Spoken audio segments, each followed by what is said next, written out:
자, 오늘은 이제 고대가요를 나갈게요. 고대가요의 구체적인 작품을 나가기 전에 고대가요가 어떤 노래인지 어떤 시대인지 요거는 좀 간단하게 좀 짚고 좀 정리 좀 하고 들어가겠습니다.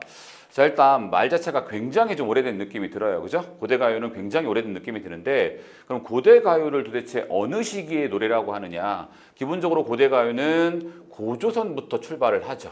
그죠? 고조선부터 우리가 삼국시대까지의 노래를 고대가요라고 칭한다라는 거죠. 물론 뭐 삼국시대 같은 경우에는 일부 뭐 사구체 한가래든가 이런 작품들이 있는데 어쨌든 고대가요는 이 시기의 노래를 얘기한다라는 거고요. 그 다음에 무엇보다 중요한 건 이 시기에서 되게 중요한 노래인데 이 시기에는요 집단적인 노래에서 개인 서정시로 발전하는 단계에 있다라는 것을 반드시 기억해야 돼요. 그래서 고대가요도 집단적인 성격을 갖는 노래가 있고 개인 서정시의 어떤 성격을 갖는 노래가 있다. 그래서 그거를 우리가 작품을 좀 구분해야 되는 거고요.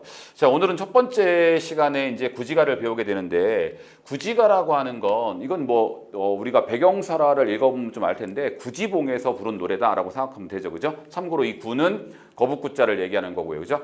사람들이 이제 구지봉에 있는데 갑자기 하늘에서 여기 사람이 있느냐라고 물어봐요. 그래서 저희가 있습니다라고 하니까 내가 임금을 내릴 테니까, 자, 임금을 내린다라고 하는 걸 어려운 말로 강림이라고 합니다. 임금을 내릴 테니까 노래를 불러라라고 해서 했더니 사람들이 이제 임금의 강림을 기원하기 위해서 나무투막으로 땅을 파면서 혹은 땅을 두드리면서 이 노래를 불렀다고 해요. 그래서 기본적으로 이제 좀 이따 핵심 정리할 때 정리하겠지만 이 노래는 임금의 강림을 기원하는 노래다. 우리가 이렇게 일단 정리를 해놓고요. 자, 그러면 한번 들어가 봅시다. 이쪽 한문으로 쓴 거는 우리가 고려를 안 해도 되고요. 이쪽에 이제 나와 있는 거, 한글로 현대어로 나와 있는 것만 우리가 정리를 해주면 되는데 하나하나씩 나가보면 자, 거부가 머리를 내어라. 내어놓지 않으면 구워서 먹으리. 되게 간단하죠. 그죠? 자, 근데 여기는 뭐 한 거냐면은요. 호명을 했습니다. 누구한테 호명을 했느냐? 내가 임금을 내려주겠다라고 하는 뭐예요? 하늘에다 대고 호명을 한 거겠죠. 그리고 머리를 내밀어라 라고 해서 요구가 있고요. 내어놓지 않으면 뭐 한 겁니까? 자, 뭐뭐 하지 않으면 이라는 가정을 한 거죠. 그죠? 가정법. 그 다음에 뭐 하겠다? 구워서 먹겠다. 위협을 한 거죠. 그죠? 요렇게 얘기할 수 있는데 그런데 요거를 우리가 조금 더 간략하게 얘기하면은요. 밑에 거를 생각하면 됩니다. 자, 여기서 중요한 건 뭐라고? 머리를 내어라. 왜? 부르는 건 중요한 게 아니야. 지금 임금의 강림을 기원하는 거니까. 그러니까 뭡니까? 일단 요구가 있다라는 거고요. 그죠? 그 다음에 내어놓지 않으면 구워서 먹겠다. 여기도 이제 가정이 중요한 게 아니라 위협이 중요한 거죠. 그래서 우리가 구조를 간단하게 요구와 위협의 구조다라는 건데 자, 근데 이제 여기서 구체적인 내용을 간 다음에 이쪽으로 한번 다시 와볼게요. 여기서 이제 거북이라고 하는 대상은 일종의 뭐예요? 신령스러운 존재죠. 그죠? 신령스러운 존재다. 그러니까 결국은 내가 신령스러운 존재로서 기원의 대상이 된다라는 겁니다. 기원의 대상이 된다. 요거는 우리가 이제 저 뒤에 정읍사란 노래를 배울 건데 거기에서 이제 어떤 기원의 대상이라는 측면에서 달이 나오는데요. 굉장히 유사한 성격이 있습니다. 자, 거부가 머리를 내밀어라. 자, 이 노래는 누구의 강림을 기원하는 거라고? 그렇죠. 임금의 강림을 기원하는 겁니다. 그래서 이 머리는 바로 뭐야?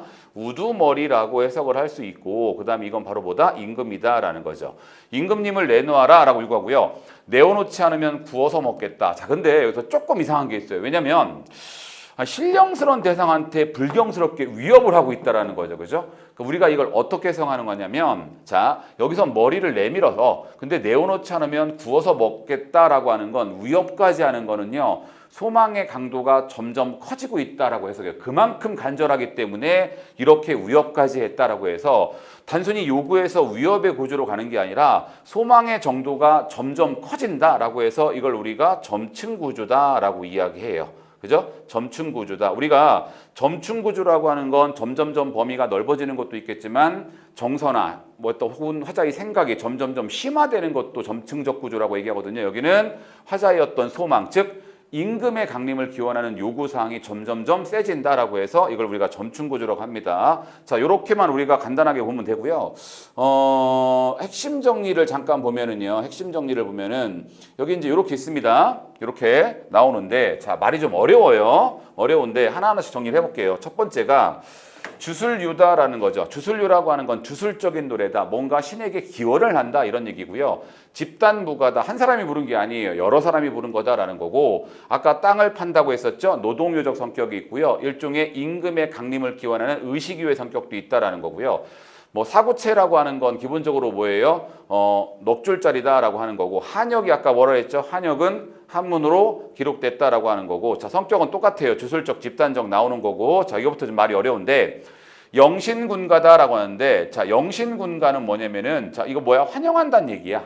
임금의 강림을 환영하는 노래다라고 생각하면 되는 거고요. 그걸 줄여놓은 겁니다. 그리고 명령어조를 쓰고 있는 거고요. 그 다음에 주제가 임금의 강림을 기원한다라고요. 자 의는 보자. 현존하는 최고의 집단 무효다라는 거죠. 가장 뭡니까? 오래된 집단 무효다라는 무효라고 하는 건 그냥 무당의 노래라는 거야. 그러니까 이 무효가 어려운 건 아니고 그냥 무효라고 하는 건 기본적으로 뭐야? 주술성이 있다. 이렇게 우리가 정리해주면 되는 거고 주술성을 지닌 현존하는 최고의 노동요다라는 게 기본적으로 핵심 정리인 겁니다. 그래서 이 정도 내용을 좀 이해하면 되는 거고요. 뒤에 있는 문제를 한번 풀어보고 자 그다음에 요거와 굉장히 유사한 노래가 하나가 있어요. 그게 이제 뭐가 있냐면 요 이제 해가라는 게 있는데 자, 해가는 어떤 노래냐면은요. 순정공이 이제 아내와 함께 강릉태수로 부임하는데 갑자기 바다에서 용이 나타나서 이 수리 부인을 납치해 갔죠. 그래서 이 순정공이 어쩔 줄 모르는데 한 노인이 나타나서 이런 말을 했다고 해요. 사람의 말은 굉장히 힘이 세. 사람의 말은 철도 녹일 수 있어 라고 하면서 이 노래를 알려주면은 아내를 내놓을 거야 라고 해서 이제 사람들을 불러 모아서 이 노래를 불렀다고 합니다. 그래서 이제 해가인데 뭐 내용을 보면은요. 거부가 수루를 내놓아라. 남의 아내 아사스니 그 죄 얼마나 크냐.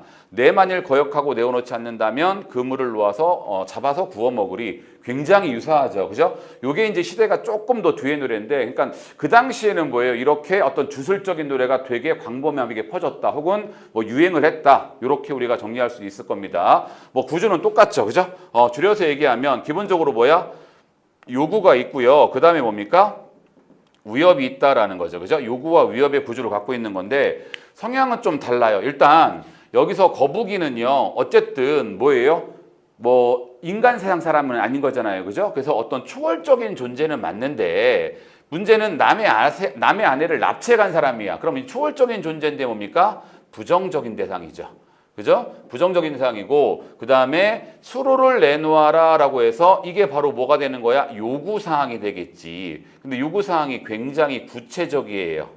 그죠? 뭐라고 나왔냐면요. 위에 구지가이는 뭐야? 머리를 내놓아라 라고 나왔는데 여기는 수로를 내놓아라 그래서 수로 부인을 내놓아라 라고 해서 요구를 구체적으로 했다는 거고 그 다음에 남의 아내 아사스니 그 죄 얼마나 크냐라고 해서 뭐예요? 역시 뭐야? 기본적으로 뭐야? 거북이의 죄를 얘기하면서 요구의 어떤 당위성을 드러내주고 있다는 거죠. 죄를 명시하면서 요구의 당위성을 드러냈다. 그리고 내 만일 거역하여 내놓지 않으면 그물로 놓아 잡아서 구워 먹으리라고 나왔죠. 아까 뭐야? 바다에서 용이 나타나서 아내를 납치한 거니까 그물이라는 게 나오는 겁니다. 기본적인 내용은 거의 똑같아요. 자 그러면 두 작품을 비교하는 내용을 좀 간단하게 보고요. 그 다음에 오늘 이제 구지가 요거는 좀 마무리를 짓겠습니다. 자, 그럼 첫 번째 이제 우리가 보자. 비교를 해놓은 거니까. 선생님이 이제 표로 한번 정리해 봤는데요. 기본적으로 공통적이라고 하는 건 성격 면에서 집단적이며 주술적인 거죠. 구지가도 구지봉에서 사람들이 부른 거고 해가도 뭐야? 사람들을 모아서 부른 거니까 집단적이다. 그 다음에 뭐예요? 뭔가 기원의 어떤 신에게 기원하는 게 있으니까 주술적이다라는 거고요. 구조가 요구와 위협의 구조다라는 거고요. 그 다음에 거북은 초월적 존재다라는 겁니다. 자 그러면 요거는 그냥 미리 정리하면 여기 구지가에서 거북은 긍정적 존재로 나오는데 왜? 임금의 강림을 도와주니까. 근데 여기서 거북이는 부정적 존재로 나온다. 동일한 초월적 존재인데 차이가 좀 있습니다. 그 부분은 생각을 하고 그 다음에 두 번째 요거 목적은요. 여기는 뭘 기원하는 거야? 임금의 강림을 기원하는 거니까 임금은 뭐야? 공적인 존재라는 거지. 근데 여기는 요구 목적이 누구야? 수로를 내놓으라 했으니까 이건 뭐야? 사적인 거죠. 자기 부인을 내놓으라고 했으니까 사적인 어떤 요구 목적이 있고 요구 내용은요. 머리라고 하는 어떤 상징적인 이미지로 드러낸 반면에 여기는 뭐예요? 수로라고 하는 구체적인 요구사항을 했다라는 겁니다. 그죠? 그리고 뭐 거북은 아까도 요거 얘기했지만 또 하나 잡자면은요. 해가 같은 경우에는 뭐예요? 지금 뭐야? 거북이의 어떤 죄를 명시해주고 있다. 그래서 이 죄를 명주해서 자기 요구의 어떤 당위성까지도 드러낸다라고 우리가 정리하면 되겠습니다. 자, 그러면 오늘은 구지가를 하고요. 이제 다음 시간에 이어지는 또 다른 작품으로 만나보겠습니다.